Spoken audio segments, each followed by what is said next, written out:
bottom. Okay, let's do the veins first. Superior vena cava. You're laughing. Common trunk of the Cheater. internal thoracic veins. That's your brachiocephalic veins. Don't forget the other common trunk. That's the external jugular vein. That's your subclavian vein.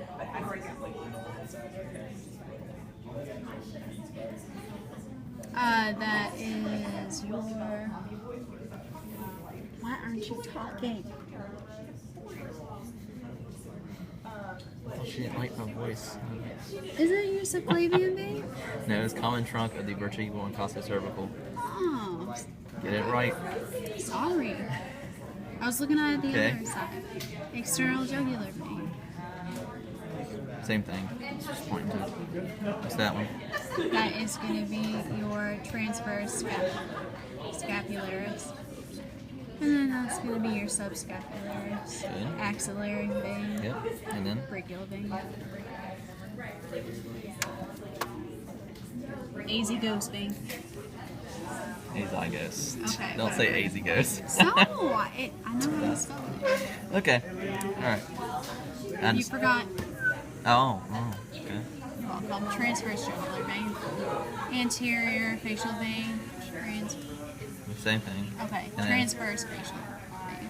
Transverse, anterior, posterior. and then posterior. Yeah. Alright. What's this one? That is your ilio. Oh. No. Mm-mm. It's your thyrocervical. No. Shot down again. No. Internal thoracic artery. Okay. So this is your what? I'm gonna let someone else answer it. Yeah, brachiocephalic. First branch, Right subclavian artery. then the Right common carotid artery. Then the- left common carotid artery. Good. And then your left subclavian artery. Okay. Is that your thyrocervical? Nope. Costocervical? No. Vertebral, costocervical's in the middle, and then the T, styro. Vertebral, costocervical, and thyrocervical. And then in the axillary, of course, would be the axillary artery, and then you got the subscapular. Yeah, artery. Yep. Cool.